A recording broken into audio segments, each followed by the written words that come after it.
I'm downtown in Nashville, and I'm picking up some people from the corporation we deal with. Anyway, I'm sitting here waiting for them to come out, and there's 4 police officers that were standing outside their cars on the sidewalk there. And I thought, you know what, I'm going to get up and go over and ask them what's going on with this migrant thing and just talk to them for a minute. So I got out of my car and I walked over and I said, hey, guys, how y'all doing? You know, and they're like, oh, we're doing good. How you doing? I said, hey, y'all mind if I talk to y'all for a second? They're like, sure, you know. And I said, hey, y'all been having any problems with the migrants coming into Nashville and stuff? And they say, yeah, a little bit, not much. And I'm like, yeah. I said, it's a good thing. I think the governor passed a executive order or something saying that they're not allowed to bring them in here, and you know, we're just kind of, and they're like, yeah, you know, we're kind of talking. I said, you know, I run this company, and I got an email the other day, and they were asking me to bring buses down to the border and move these people all over the country. And they're like, no, you know, like, what? Who sent you that? I said, well, hold on just a sec, because I got a picture of it. So I pulled out the picture and showed them, and they started looking at it and reading it. And then all of a sudden they acted like, you know how people are looking at you and listening to you, and now they're looking off and not really listening to you anymore. They're like, hey, man, surely I got something else I can be doing. Or, you know, and I'm like, hey, guys. So I try and focus their attention back to me while I'm talking so that, you know, I can get them to listen to what I'm fixing to say. I said, well, have y'all seen the videos of all these people coming over the border?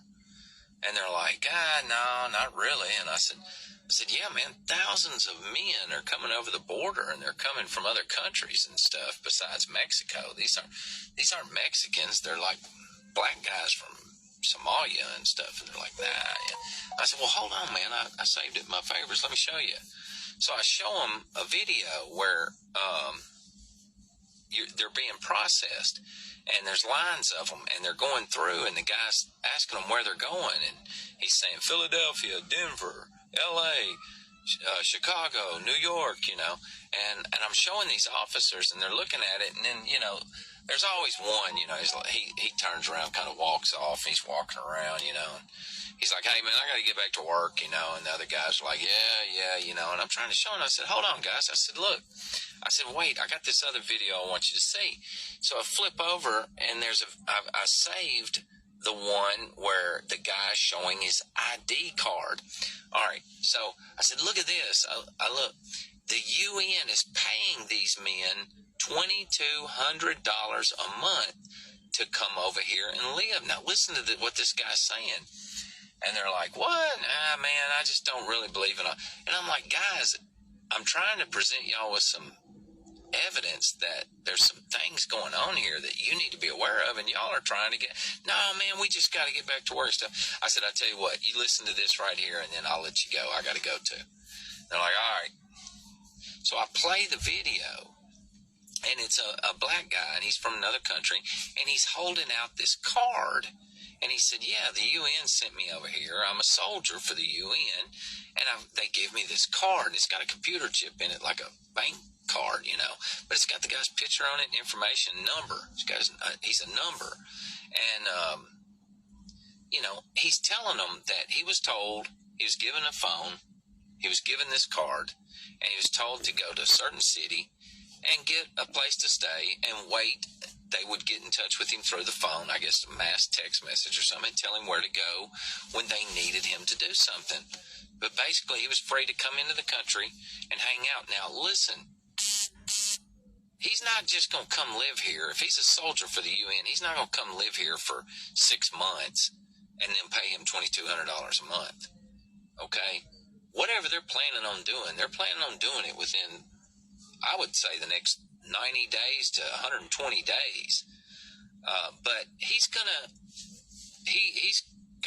go get a place to live, and he's gonna watch his phone every day, and they're gonna send him a message saying, hey, you need to report to this place. He needs to report to this place to get his uniform and his weapons. What in the hell? Who's giving him weapons and who's giving him a uniform inside our country? Ain't nobody called me up and said, hey, be ready. I'm going to call you up. When we call for you, you need to, come to this location, put a uniform on that we've got for you. And why is this guy doesn't have anything to do with our country here illegally getting a gun? And so I show these cops that, and they're like, man, I just really don't know what to tell you. And they just all kind of turn around. They go back and get in their cars and leave. They don't want to hear it. They don't want to hear anything about it. And I'm like, guys, what are y'all going to do if, I'm trying to talk to them. Man, we got to go, man. Yeah, man, that's weird. I hadn't heard that. I hadn't seen that. But, yeah, man, we got to get back to work. Now, that was the quickest way I've ever run cops off in my life. I'm trying to show them some evidence of something. Now, seriously, if I had showed them a dossier that said Donald Trump was in a Russian hotel peeing on prostitutes, now they'd want to look at that, wouldn't they? Oh, man, we need to look in. Hell, we need to do an investigation. So today, I've called the governor's office. I've tried to ask them about this document I've gotten. Nobody wants to talk about it. They're like, man, send it over. We'll take a look at it. It's unbelievable that if I'm right, let's just say I'm right, that all these men are coming into the country and we're going to have a takeover of the United States. You would think that would be the most important thing they would be worried about. I mean, okay, well, I think you're wrong, but show me that. At least show me the evidence. Tell me what it's not like I'm coming to them and saying, hey, I saw a UFO land in my backyard and the guy's living in my shed. Okay? I'm actually showing you that there are people coming over the border. You know it's happening, so that's true. And you know they're men, so that's true. And they're being dropped off all over the country, and you know that's true. Okay? So if I show you a video of a guy from another country, and he's showing you a UN card, I mean, couldn't the least that our government would want to do is say, hey, when these people get here, and they get off the bus, let's automatically ask them for ID and find out why they're here. I mean, you would think that would just be common sense. But no, nobody wants to do anything. Don't want to hear about it, dude. Yeah, man, whatever. You're a kook. I'm a kook. So I understand what others are going through when they say, hey, I went and tried to tell somebody, nobody will listen to me. Yeah, man, I get it. I just don't know what to do about it. I can honestly say that the people running our country, running our law enforcement, there's a good chance that 60 to 70% of them are either stupid or in on it. I don't know.